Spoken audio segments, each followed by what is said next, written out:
How will Sony respond to Microsoft at E3? Well, Project Beast's already a reality, Uncharted 4 is almost certainly sailing into view, but could another winged beast prove their saving grace? I'm Dan Dawkins for CVG, and I'm here with Matt Pellett, editor of official PlayStation magazine. Hi Dan. To debate Sony's top 5 biggest E3 announcements, plus reveal some more hot gossip, so please stay tuned until the end. Coming in at number 5. Quantic Dream's unannounced new game. Now Matt, we've heard a lot of rumours about this. Can you add some flesh to the bones? Yeah, so I was there last year during Sony's conference, and as a lot of listeners will no doubt know, Quantic Dream showcased the Dark Sorcerer at Sony's event, and I think a lot of safe money is going on that being their new title. Now, one thing that is worth pointing out is that Quantic Dream sometimes do show off tech demos that don't turn into games. A couple of years ago they had that brilliant Kara demo, the robot girl who's being pieced together, then pulled apart and then pieced together again. Starts crying robot tears. Yeah, exactly. And I think we were all crying tears as well. And then, spoiler, gets a reprieve. So they have got a habit of kind of throwing us a curveball.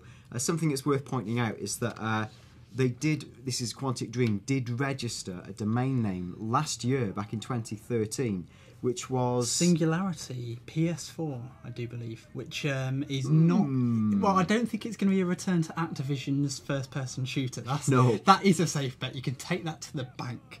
But it's interesting because before that they registered domains in previous years, which were Beyond PS3 and Heavy Rain PS3. Both of which came out to be true, as we quite well know. So yeah, we can't tell. What we do know is it's going to look obviously astonishing. That's what they do. We at CVG spoke to David Cage just earlier in this year, who had the following amazing details to reveal to us, actually quite anodyne, God bless him. But he said that, I know that some people are surprised by what we can do on PS3 with Beyond, and we have heard many people even question whether this is a current gen game. But trust me, if I showed you what we're doing with the PS4, you would be amazed. It's really surprising. It's another world. So let's see if it's literally another world in Singularity, or whether Singularity is a game about a bearded wizard. Number 4, Project Beast. Less of a rumour, more of a massively leaked reality. Matt, what can you tell us about this? Well, it's the same thing every year. You know, there are some leaks ahead of the show that turn out to be absolutely true. I don't think there's any question that Project Beast is happening, that it's real. The name of the game, whether it's Demon Souls 2, whether it's Beast Souls, we'll have to wait and see. But I mean, we've kind of been expecting this for many years now, ever since Miyazaki was pulled off of Dark Souls 2 and put onto another project. I think eyebrows were being raised back then. I think there were whispers that Sony were kind of kicking themselves for letting the Souls franchise slip through their fingers. They didn't even bring Demon Souls over to the UK. And then Dark Souls became one of the biggest games on consoles. And then we've obviously just had Dark Souls 2. All the while Miyazaki's been working on something else. It's a sure bet. The footage that's out there, the screenshots that are out there, no one's faked that. That's going to happen. Expect From Software on Sony's stage. Expect Demon Souls 2, but infinitely better because it will be on new gen console. Well, you can see the footage on screen right now in a change from usual form. You're not just waving swords and that. You have in fact got a gun in one of the things. Let's find out what happens next week. Number 3, God of War 4? Who knows? It might not be another subtitle. It might be an all-new reboot. It's almost certainly likely to happen. Matt, what do we know of Kratos' potential PS4 return? Not much, if we're being honest, but I think it's got to happen at some point. God of War has traditionally been one of Sony's key IP that's always come out and really shown off what the consoles are capable of doing. Yeah. And PS4 is in need of one of those games, and it seems like it's God of War's turn to come out and wow us all. I would think, whether it's called God of War 4, I don't know. I don't think anyone's really classing God of War Ascension as being the true God of War 4. And obviously we'll forget about the handheld Chains of Olympus. They were great games, but they're not part of the core God of War canon, let's say. Studio Santa Monica put out a little teasing tweet, didn't they, last week? Yeah, teasing, like hammer thick teasing, I thought. What was it? The gods have spoken once again. Maybe they are just excited for hashtag E3, hashtag earthquake, hashtag LA. Obviously on the back of an actual earthquake that happened in LA, we should add. Yes, and the avatar they used was Kratos. Yes. So, again, the gods, I think, are looking favourably upon white, ashen, red-faced, baldy, angry gods. Hey, if you played God of War, what was it, God of War 3, Kratos was left in a slightly precarious scenario at the end of that one. Let's just see if he survived. Brackets, I think yes. To add a little bit further context, I think a lot of the stuff we're discussing here, a lot of it was leaked in a huge rumour that went on a site called DualShockers start of the year. They had this to say about God of War 4. They said a teaser will be present. It will be CG with snippets of in-game footage. He said it's a little too early for the reveal, but it'll be designed to offset negativity surrounding the cancelled new IP at Sony Santa Monica, which was a real thing that ex-Capcom guy Corey Barlog was working on, I believe. So hey, maybe he's now rolled onto God of War 4. And it says it will also deflect from a likely Gears of War announcement at the Microsoft conference, as we discussed in our prediction show yesterday. Number 2. I'm embarrassed to even say it. The Last Guardian. Only 8 years in development. 8 years! Children could have been born and become sentient and solve computer puzzles in that time. Anyway, we think it might be finally about to crash home. Matt, enlighten us. Oh, I hope so. So last year, CBG asked me what my most wanted game of E3 was. And this was back when I was in the world of multi-format. I was on Games Master at the time. I had all of the games to pick from all of the platforms. And I said to the guys, it's The Last Guardian. Absolutely. Like, between Eco and Shadow of the Colossus. I love these guys. I love what they do. It has to be The Last Guardian. Never showed last year, of course. Will it show this year? I think we've reached that point now where it's becoming... Everyone's always murmuring about The Last Guardian and The Last Guardian. I think if it wasn't going to happen, by now Sony would have stepped forward and put those rumours to bed, would have quashed it, would have said, look, we tried for years, didn't quite work out. Unfortunately, it's not going to be happening. They haven't done that. Again, like, the rumours have started bubbling up. We're going to see it. I sure hope so. I mean, I don't really know what Sony Japan will be working on if it's not this. Yeah, I'd be staggered. And I think if you look at the very long history of The Last Guardian, the game was clearly in development for a long time. We've seen footage of it. It was one of the most famous E3 leaks of all time. Fumito Ueda, the creative mind behind Eco and Shadow of the Colossus, was working on it. It was quite well known that he'd stepped back from it in a creative capacity and was doing more advisory work. A lot of rumours suggested the game, existed in certain forms and stages, but they were having design and technical problems. What better way to resolve technical problems than by leaping that game from PS3 to PS4 Absolutely. With a huge amount more grunt power? It's a win-win. It's the best time to launch new IP.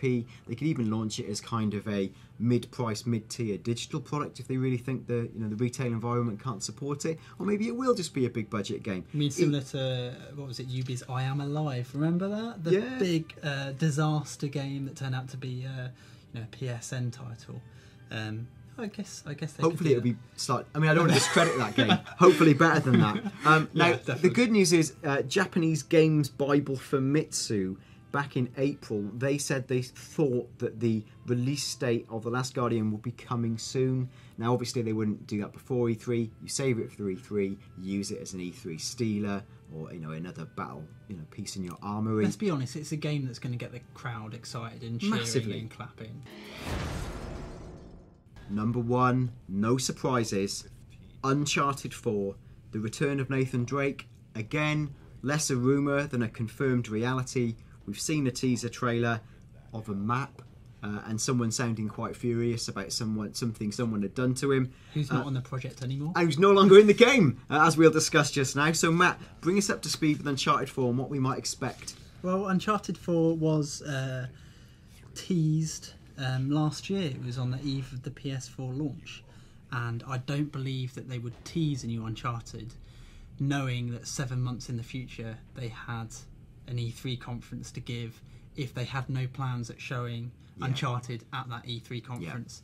An E3 conference with no Uncharted exists in a world that I don't want to live in. So I certainly hope that Uncharted as is rumoured, is going to be there.